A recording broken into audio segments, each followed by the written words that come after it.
দেশের অবস্থা কেমন আপনারা ভালো জানেন, সবাই জানেন। আমরা যারা বিদেশে আছি তারাও জানি দেশের অবস্থা কেমন। শুনছি বিভিন্ন ধরনের স্ট্যাটাস দেখছি, এক এক দিনে এক এক ধরনের ঘটনা দেখছি। যদিও আমি রাজনৈতিক বিশ্লেষক নই, সিনেমা নিয়ে কাজ করি, কিন্তু মাঝে মধ্যে কিছু কথা বলতেই হয়। দেশটাকে তো আমিও ভালোবাসি, দেশটার ভালো কিছু হোক সেটা আমিও চাই, কিন্তু আসলে কি হচ্ছে আপনারা জানেন। এর মধ্যে সমন্বয়ক ভার্সেস সরকার, নতুন উপদেষ্টা নিয়োগ করা নিয়ে ঝামেলা।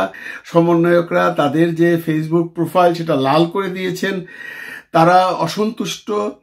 এখন আসলে কি তারা অসন্তুষ্ট, না তারা ভেতরে ভেতরে সরকারের সাথে থেকে এগুলো করছেন, আমরা কিছুই জানি না। দেশ কোন দিকে চলছে একমাত্র সমন্বয়ক এবং সরকার প্রধানরা ছাড়া বা উপদেষ্টারা ছাড়া কেউ কিছু বলতে পারছেন না।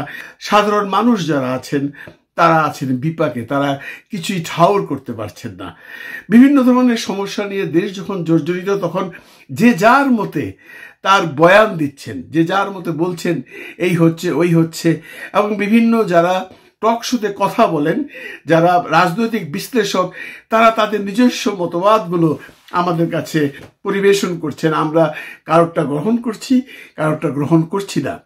সর্বোপরি দেশের যে অবস্থা, এর পরিষ্কার ভাষায় কোনো বিশ্লেষকই কারো বিরুদ্ধে কোনো কিছু বলেন না, কিন্তু কিছু মানুষ আছেন বলে দেন, যারা আইনকে ভয় পায় না, যারা সরকারকে ভয় পায় না, যারা সত্য কথা বলে, যারা কোনো দলকে ভয় পায় না, যারা কোনো শক্তিকে ভয় পায় না। এদের মধ্যে কিছু আছে যারা নিম্ন আয়ের মানুষ, তারাই ভীষণ সোচ্চার, যেটা উচ্চবিত্তরা করতে পারে না। তেমনই একটি ভিডিও আমার চোখে পড়েছে বন্ধুরা। এটা যারা দেখেছেন তারা ওকে বাহাবা না দিয়ে পারবেন না। একজন রিক্সাওয়ালা, একজন দিনমজুর রিক্সাওয়ালা, উনি যে কথাগুলো বলেছেন সেই কথাগুলো আপনার হৃদয়ে লাগবে, আপনাকে ভাবাবে। আপনি অনুশোচনায় ভাববেন যে আমরা কি করছি। এ যদি এত কথা বলতে পারে, আমরা কোনো চুপচাপ আছি, আমরা কেউই সেভাবে প্রতিবাদ করতে পারি না। কারণ আমাদের ভয় আছে, আমাদের লাজ আছে, আমাদের লজ্জা আছে, আমাদের সম্ভ্রম আছে, আমাদের পরিবার পরিজন আছে। কিন্তু এদের কি তা নেই? এদেরও আছে, বাট দে ডোন্ট কেয়ার। এই রিক্সাওয়ালার এই জবানবন্দিটা, এই ভাষণটা কারো পক্ষে বলেনি, কারো বিপক্ষে বলেনি, আবার সবারই পক্ষে বলেছে, সবারই বিপক্ষে বলেছে। যারা দেখেছেন দেখেছেন, যারা দেখেননি তারা একটু দেখুন কেমন সুন্দর করে সে বাংলাদেশের বর্তমান অবস্থাটা বিশ্লেষণ করলো। আসুন দেখি। যুক্তরাষ্ট্র ইসরায়েলের বন্ধু, ইসরায়েলের অবস্থা খারাপ। যুক্তরাষ্ট্র ইউক্রেনের বন্ধু, ইউক্রেনের অবস্থা খারাপ। যুক্তরাষ্ট্র তাইওয়ানের বন্ধু, তাইওয়ানের অবস্থা খারাপ হইতে আর সময় লাগবো না। এখন দেখেন যুক্তরাষ্ট্র আমাকে হতভাগা বাংলাদেশের বন্ধু, আমাকে যে কপালে কি আছে শুধু আল্লাহই জানে, আর কেউ জানে না। ওই যুক্তরাষ্ট্র ওনার বন্ধু বললে উনি খুশি হওয়ার কিছু নাই। আপনার অজাগর সাপ যদি কারো বন্ধু হয়, এতে খুশির কিছুই থাকে না। দেখেন ওনার দ্বিতীয় বর্ষা হইল গিয়া সমন্বয়ক। সমন্বয়ক শব্দটা এখন রীতিমতো বিষাক্ত। দেখেন এমন কিছু আছে যা আমলি করছে এরা করে না। আওয়ামী সরকার যা যা কিছু কইরা টেররিস্ট হয়েছে, মাফিয়া হয়েছে, বা সন্ত্রাসী বা স্বৈরাচার হয়েছে, তার সব কিছুই এই সমন্বয়করা এখন করে।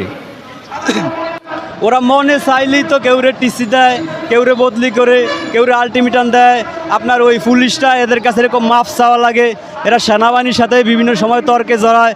এরা কেউরে তো মানুষই মনে করে না। আপনার সমন্বয়ক এখন রীতিমতো মনে হয় আলাদিনের প্রদীপ, এরা যা চায় তাই হয়ে যায়, বুঝছেন। এই সমন্বয়ক শব্দটা এখন আমাদের কাছে খুবই বিষাক্ত এবং ডেয়ারিং লাগে, ভালো লাগে না এই সমন্বয়কের রাজনীতি। দেখেন বাংলা একটা প্রবাদ আছে যে খোঁজা দুধে ফোলাইন বাঁচে না। এই সমস্ত অন্তর্মাদের বর্তমানকালীন সরকার দিয়া দেশ মোটেও চলবো না। ওনার উচিত এখন ওই আপনার কোনো একটা উসিলা দিয়া দেশের হাল ছাইরা চলে যাওয়াটা। ওনার দ্বারা দেশ চালানো একেবারেই সম্ভব হইব না। উনি যদি ভদ্র আর জ্ঞানী লোক হন, উনি চলে যাওয়াটাই বেটার। দেখেন ওই ওনার যথেষ্ট সম্মানও আছে, টাকা পয়সা আছে। ওই কাকা এই বয়সে এই জায়গায় আসাটা মূলত ওনার ঠিক হয় না। এই জায়গায় যদি কেউ আসে তার চরিত্র ঠিক থাকে না। এই ভদ্রলোক এই জায়গায় আইসা চরম ভুল করছে। ওনার এখন চলে যাওয়াটাই সবচেয়ে বড় বেটার। যুক্তরাষ্ট্রের কোটা বা যুক্তরাষ্ট্রের ফোনে তো উনি এই জায়গায় আইসেন, আবার যুক্তরাষ্ট্রের কথাই উনি এখন দেখবেন চলে যাইতে হইব। দেখেন এটা একদম সত্য। উনি তো ডেমোক্রেটিক পার্টি হিলারি ক্লিন্টন আছে না, ওনার খুব ভালো বন্ধু। ওই জায়গায় ওনার কপাল ফুটছে। এখন প্রধানমন্ত্রী হয়েছে, হোয়াইট হাউসে যাইব নতুন করে ট্রাম্প, মানে রিপাবলিকানরা। অন্ত ওনার শুধু রেড অ্যালার্ট আসতেই থাকবো। ওনার শুধু এখন দেখবেন নিষেধাজ্ঞা, আপনার স্যাংশন, সেনাবাহিনী, র্যাব সব কিছু নিষেধাজ্ঞা দিতেই থাকবে যুক্তরাষ্ট্র। বাইরে যুক্তরাষ্ট্রটা মাফিয়া, ওনার যুক্তরাষ্ট্রের ফোনে উনি এই জায়গায় আইসে, আবার যুক্তরাষ্ট্রের ফোনেই উনি ব্যাগ ছেড়ে যাইতে হইব।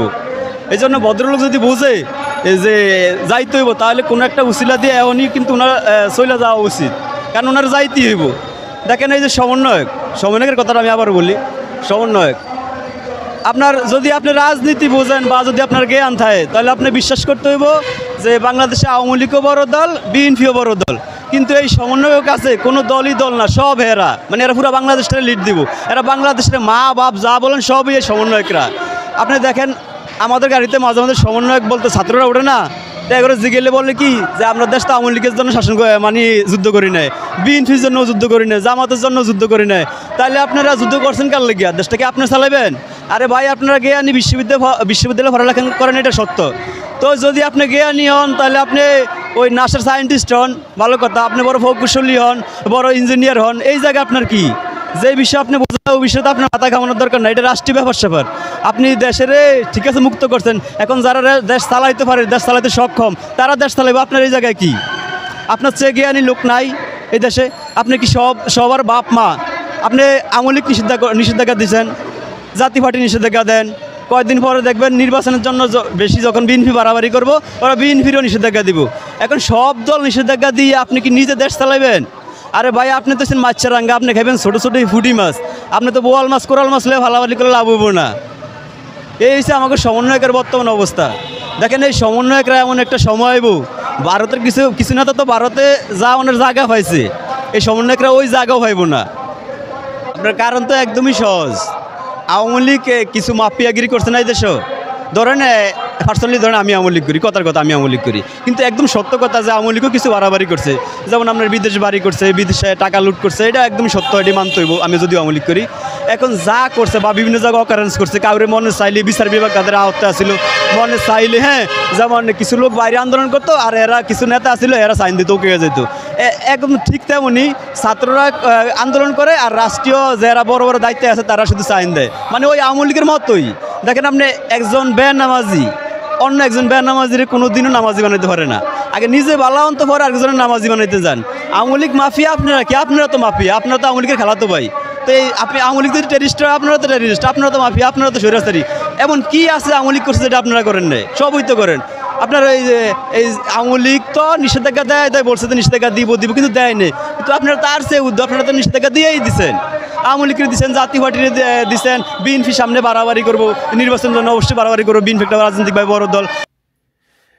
তো এই ভদ্রলোক কতটুকু শিক্ষিত আমি জানি না, কতটুকু লেখাপড়া করেছে আমি জানি না, তবে উনি যে কথাগুলো বলেছেন সেই কথাগুলো আমাদের সবার হৃদয়ে লাগবে। উনি পরিষ্কার করে বলে গেলেন, উনি এমন একজন শিক্ষিত মানুষের মতো বলে গেলেন যাতে মনে হলো উনি অনেক শিক্ষিত একজন মানুষ, উনি অনেক জ্ঞান রাখেন, উনি অনেক কিছু বোঝেন, হয়তোবা চালান রিক্সা, কিন্তু তার ভিতরে যে জ্ঞান আছে, তার ভিতরে যে বুদ্ধি আছে, তার ভিতরে যে কথা বলার একাগ্রতা আছে, সেটা বোধহয় আমাদের অনেকের মাঝেই নেই। আমরা অনেকেই এই কথাগুলো বলতে চাই কিন্তু পারি না, বিভিন্ন কারণে আমরা পারি না, কিন্তু উনি পেরেছেন, উনাকে স্যালিউট। ভালো থাকবেন সবাই, ভালো রাখবেন সবাইকে। খুদা হাফেজ।